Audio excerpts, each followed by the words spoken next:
We RRR Legends.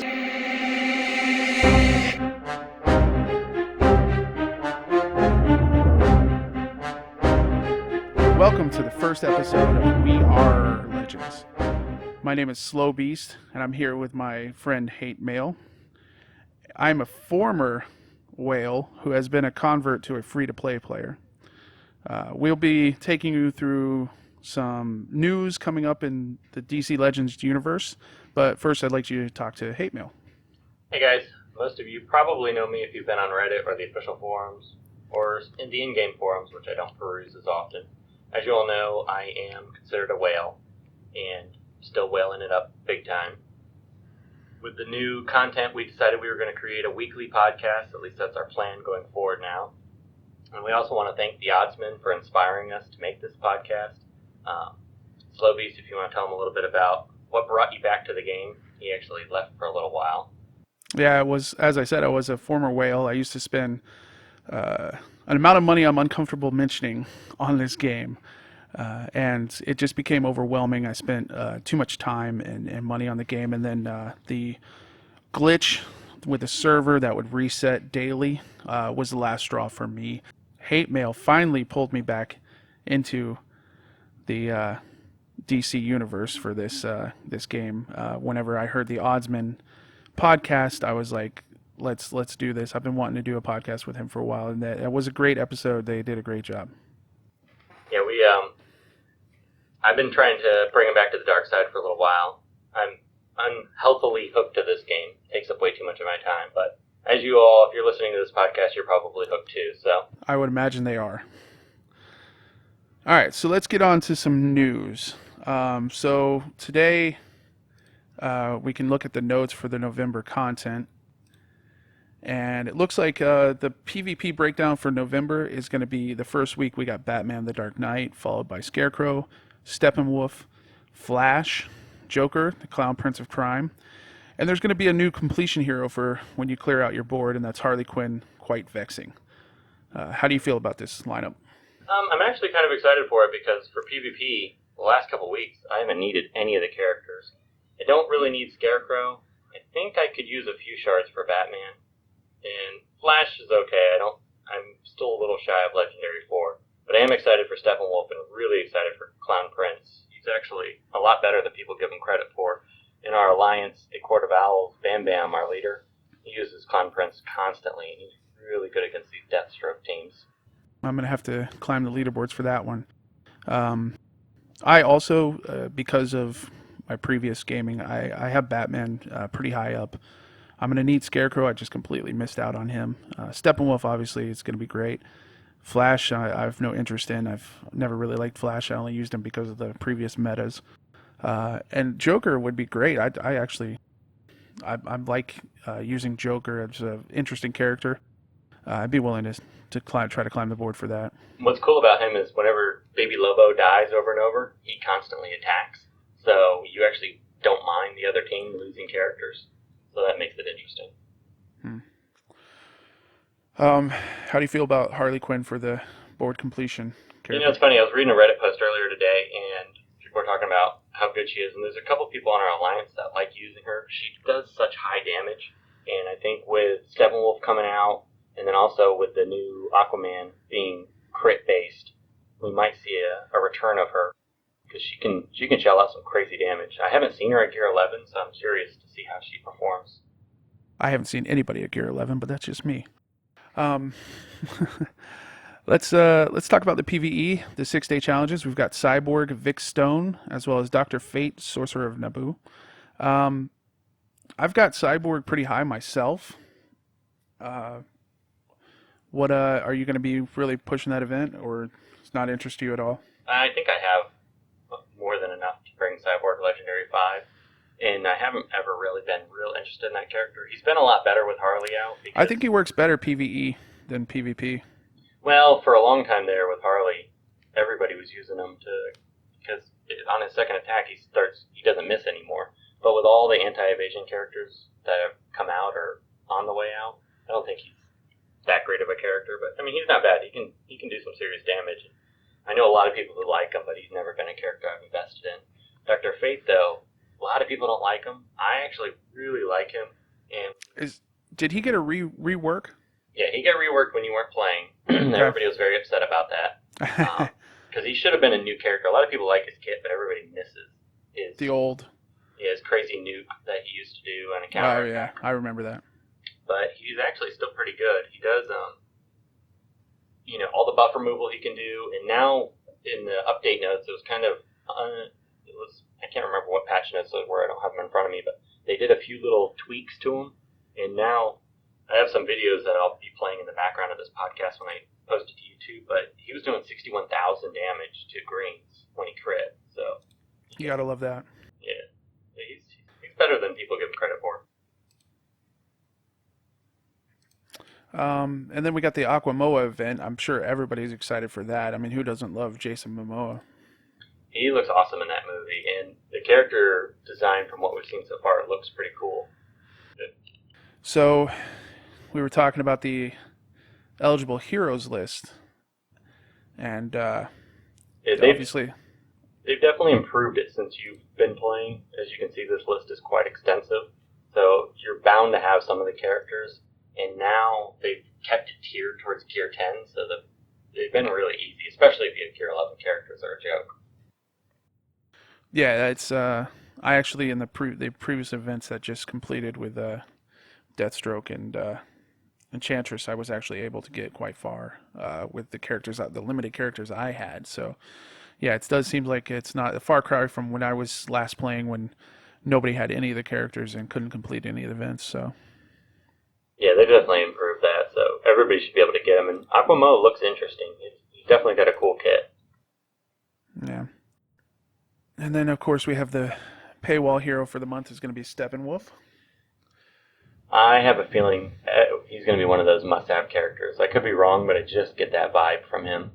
Well, whenever you pull out that whale wallet and start gearing him out, you'll have to let me know if he's worth it or not, because that's going to be above my pay grade. Yeah, he'll get his PvP events. You'll be able to go for him then. Sure. But I think he's going to be good. He should release. I thought he was going to release on Saturday, but I'm pretty sure he'll release this Wednesday on the 31st.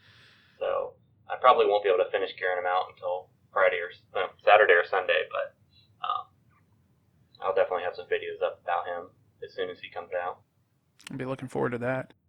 So you've got reworked heroes for the month were Wonder Woman, Princess Themyscira, and Batman: The Dark Knight. And you've been doing a lot of YouTube videos on Wonder Woman, Princess Themyscira. You want to talk about that for a little bit? I absolutely love this character. She is one of my favorites now. In fact, I'm seriously contemplating taking her to Legendary 5, and I only have one other Legendary 5 character, which is Supergirl, when I screwed up the Legendary order on her, which now she's pretty worthless. But her kit is just amazing. I started running today, based on Percy Lurcy's video that he had posted in our line chat. He's a guy in our alliance, sure. And he's super popular on the in-game forums, so most people seem to know who Percy is. He's got a super impressive level 80 roster, and he's been running a triple Mystic team with Harley, with Wonder Woman, Princess Themyscira as the leader, and I tested it out today, and I just was blowing through my board. I got all the way to rank 5 just from playing for fun. And you had that video you sent me where you beat the Reds with Blues. Yeah, and that's kind of impressive. The fact that it can beat Deathstroke teams, I doubt it's going to do well on defense, but on offense, it was a blast. Wonder Woman, for everybody who's interested, the Legendary order I would probably recommend for her would be go with her third ability, Furious Zeus. Removing those purges and then applying buff immunity to the enemy is just too good, especially in this meta. A lot of times you can open, if there's no Harley, you can open against Deathstroke, remove all his buffs. Now you can kill everybody at your leisure. Or if you face Harley, you can remove, even if it misses, it still removes her evasions. And Wonder Woman, right, so now she's not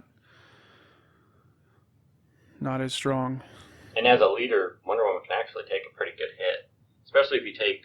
So I would recommend that third ability first. The second one I would go with is she shines best as leader, even though I think you can use her outside a leader. But as leader, having that extra 60% agility and 15% speed is huge. If you pair her with agility up characters like Terra, that makes her even more tanky, so she can take a serious hit. After the 5th ability, a lot of people are torn on the going 2nd or 4th. I like the 2nd one better, just being able to apply debuff immunity to everyone. You're going to cast that a lot to get rid of the debuffs on your team, and you'll want to give your team debuff immunity so you can get that double attack frequently. And that's her, as a leader, I forgot to mention, for those of you who don't have her, at the end of her turn, she can use her 3rd ability, which removes the Furious Zeus, which removes the debuffs, does high damage.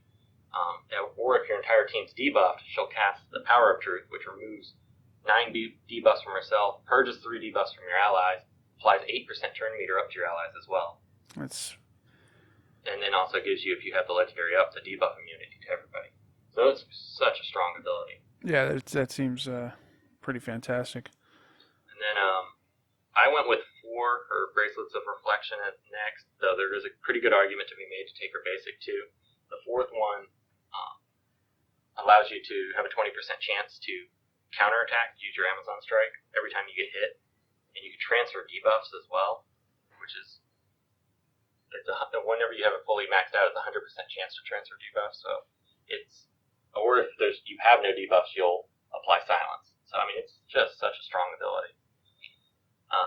But the basic will purge 1 debuff from Wonder Woman, but if you upgrade it, it'll purge 1 debuff from an ally. If Wonder Woman doesn't have any debuffs, and then she'll purge it from herself as she attacks. So when you have that ability, unless she has more than 1 debuff on her, which is rare, she'll purge from your allies as well. So that will help with the double attack chain. That's the reason I'm considering taking her to Legendary 5, because I really don't see a bad ability on her. Yeah, all those abilities actually sound pretty great. And speaking of the current meta, what are you finding a lot of success with? Where do you find the meta at? I'm not using the Deathstroke teams mostly out of principle, and because you've always been a contrary type of guy, so that makes sense. Well, and I don't like the, I leveled my Lobo up, so I was penalized for that. Yeah, I obviously being gone, I don't know anything about this Lobo. You want to talk to what is the? I know the baby Lobo. Is that like just Legendary 1 Lobo? Is that where you want to stop him? Well, you don't have Lobo, but the people who were smart or didn't level him up right away when he came out, you really just need him to take him to level 60, gear out his Resurrection. Some people gear out most of his superpowers. Leave him at gear 1, and then anybody who's playing the game regularly now knows if you accidentally kill him, then he dies, he taunts, then you can't stop killing him. Right. So you have to have the anti-res. Down here in the slums, with the minnow side of the pool where I'm at, I haven't seen a lot of Lobos, so it hasn't been a super problem for me yet. You're seeing less and less of them, even in the higher ranks, than you used to, just because I think people are getting bored of using them. But still, there's a guy in our alliance. We were struggling against this Wonder Woman team that's a 30k team that's extremely good, but he rolled in with his 16k Lobo, Baby Lobo, Doomsday, and one of the other Reser, I think Grundy, and Deathstroked his way through it as a level 60 character. So it's still effective. I mean, when you have a limited roster, as long as you have Deathstroke, you can fly up the ranks. You can take on literally any team. So it still works. Yeah, that's speaking from the minnow side of the pool, I've actually had a lot of success because I did have Deathstroke already geared up from before I left, and then we had the little event, so I got him tiered out. But I've absolutely been able to make whatever team I want and just wreck any teams I play in PvP currently. So I can see how it's overused a lot. I would imagine. Yeah, I mean, I am getting tired of seeing it. I'm not. Well, today I climbed up to rank 5, just goofing off, but this last couple weeks... that was impressive goofing off, by the way. And I was using that Mystic team, but the last couple weeks I haven't really been trying to get into high ranks. I've been sitting closer to the 1500 range, and you see less of only half your board's Deathstroke, which is nice, instead of the entire board. But it does seem like it's getting a little better, and I think it will change as we see more of these Purgers enter the game. So has the meta been shifting more than it was when I used to be here? Or is it still getting stuck on certain tunes for extended periods of time? Well, since Deathstroke came out, it's been stuck. Okay. But probably, I don't think it's going to last nearly as long as when you were here with the double arrows. Oh, the arrows. Then it shifted to Reverse Flash, and then it shifted to Supergirl. So at least it changed a little bit towards the end, but yeah, the double it arrows were so started long. to shift.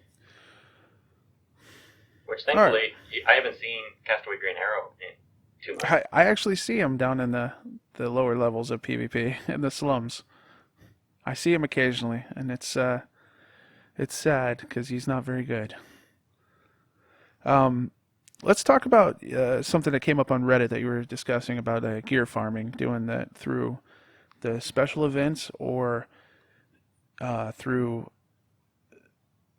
farming the normal level nodes over and over again. And it looks like you did some math on the special event. I haven't completed what I want to see. My early findings are, what I was trying to determine was, is it better to gear a character through the weekly events, or is it better to use, because it takes so much green essence to level a character up, is it better to farm the gear through the missions, the normal missions? Right. Percy Lurcy, who I mentioned earlier, I saw when he posted a screenshot of something, he had like 98 million green essence, which was like how on earth do you have so much? Right. And he always farms all his gear through the Alliance mission. So I thought, well, maybe there's something to it, but I didn't have any hard math to back it up. Right. So I took Wonder Woman Princess Marissa from level 60 to level 70, and I did her gear 10 to gear 11. And for green essence, it cost me doing it through the event just over 1 million. Gems were about 3,620. With the Mystic Meta Agents you get from the event, it was like 5.2 million green essence. When I took the blue ones out just to see how much more it would cost, it cost 6 million without them. So I mapped out how many shards and everything you took, but it seems like that's not that much. It only cost 1 million green essence, and all the XP agents you get, I think I had 69 level 5, I had 36 level 3, 10 level 1. So I'm not sure, but I think I'm going to do Batman TDK and see just through missions and see how many gems it costs. I know it's going to cost more gems, but if you get enough green essence, right. But if you end up with all the green essence, yeah, it may be worth it to cost more gems. One of the other guys on Reddit, Sethaman, he posted some information on here that was pretty interesting, and I think based on what I'm reading and hearing from other people, doing a combination of the two might be the most efficient method. I'm still messing with it, trying to figure it out. I want to know, even in long term, this may be useful to anyone. It's especially, I'm interested in how it works out for you with the limited resources. I want to use them the most effectively, and I think there's probably an audience out there that's interested in your math as well, because that could really change the game for them if they've been saving up their gems for the weekend to push during the weekend, and they could actually be doing it more effectively by just doing normal nodes over the normal campaign over and over again. That may actually change the game for them. Now, I always thought that because there's the 5 nodes on the Mystic or Energy event, whatever one you're doing. Sure. I always did node 1, node 3, and node 5 because I Correct. thought that was the most efficient. But there was another Reddit poster, Lootboy9000, who was posting on here that he was doing the other nodes. Yeah, 2 and 4 might insert depending on what you're farming might be. Interesting, because they have a chance to drop 2 different levels of gear instead of sticking with the first node drops just the tier 1, and the third node drops, I believe, the tier 2 and so forth, correct? Yeah, and I can't remember if it was the guys who run Reddit, the DP0427 or Ogre Barbarian. One of them had some math on some of this, but I'm not sure. I don't think they ever did the complete finish of this. And then the Pingman, I think his name is, on Discord, he has a spreadsheet for all the gear, so I'm going to pull that out. He updated it for gear 11. So I want to see how much gear for each thing, and then I'm going to get this to a science to where we can say definitively this is the best method. Just like with the essence farming, I know Chapter 8 Heroics, if you do all the nodes, gets you about 1.9 million green essence. And then you get another 600,000 from the mission. So, and it costs about 1,600 gold. So it's really not that expensive to get that much essence. So that's why if you're doing the gear, like the level 1 and level 2, if you only get like 600,000 green essence, it's not worth all the blue energy. So we're going to get to a point where we can figure out the best method, but I'm still messing with it. But I should have, by the next podcast, I should have a definitive answer on this stuff. Yeah, I'm going to be looking forward to that. So what, you talked about right now you're really digging on Wonder Woman, and I'm just curious, you excited to see this Justice League movie coming out? Well, I'm a big DC fanboy. It was funny growing up. I know. It was funny growing up. We were such big Marvel fans. We both were. The movies, Marvel, I mean, they knock it out of the park. But I agree. But with the Wonder Woman movie, I think that DC actually made a step in the right direction, because I really enjoyed that movie as opposed to the previous DCU. Yeah, the other ones were okay. Wonder Woman was fantastic, and but the Marvel comics are trash now, and the DC comics I got real into a couple years ago. So now, yeah, the writing in the DC comics just seems so much better, and I'm really surprised that we haven't seen any push from the movie directors to try to get some better scripts, man. I mean, you've got all this content to pull from. You could really get a better script for the movies. yeah, I'm real excited though. I think I have a lot of hope, so I'm going to try to keep my expectations a little bit low, so I'm not let down. But it looks awesome. Well, even if it does disappoint, we still have Thor Ragnarok coming out too. Yeah, that does look pretty good. Though I'm a little worried that they're trying to make it almost too comedic. I think it's going to be very funny. I think it's going to be hilarious. I do hope that in the game, because we have we forgot to mention this earlier, the 1-year anniversary, because DC Legends went live on November 2nd. So I'm That's right. really, it's been really a whole year. Really hoping they do something epic for the 1-year anniversary. I really want to see PvE content. I mean, we haven't had any new PvE content other than red alerts since the start of the game. We need Chapter 9, a raid, something, anything. Yeah, I could see that. That would be really nice, especially with the amount of support from the community that they've had and enjoyed for this whole time. For them to try to give something back for the 1-year anniversary. Hopefully, they'll do something. Yeah, that would be. Well, I know I don't remember a lot of it because I was going through my health issues last year, but I know they did a Christmas theme where they did release different Christmas event episodes, and I know there's a bunch of freebies. I don't remember that last couple weeks of December, but yeah, I know they did something. So I know they'll probably do something again for the holidays, but they really need to do something for the annual. So we'll see. Hopefully on November 2nd, we're talking about it on our next podcast. Yeah, that'd be great. All right, and speaking of which, with this podcast, we're gonna attempt to try and do a weekly podcast if we can. The days that they announce news, we'll be attempting the weeks that they do news, we'll attempt to do a longer podcast and try to cover any patch notes or anything that come out. On the off weeks, we'll have a short and sweet episode, and we're going to be trying to take questions from anyone who has anything that they want us to look at, or they want to hear Hatemael speak about or do a video about. And we are launching a Patreon. Do you have the information for that? I don't have it in front of me. I'm going to put it in the show notes. We will, because we're still building that out. So we're going to have a Patreon page, we'll have a Twitter handle.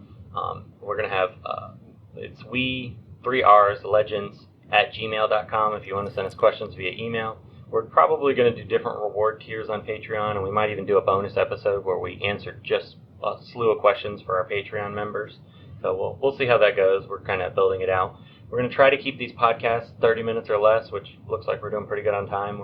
Yep.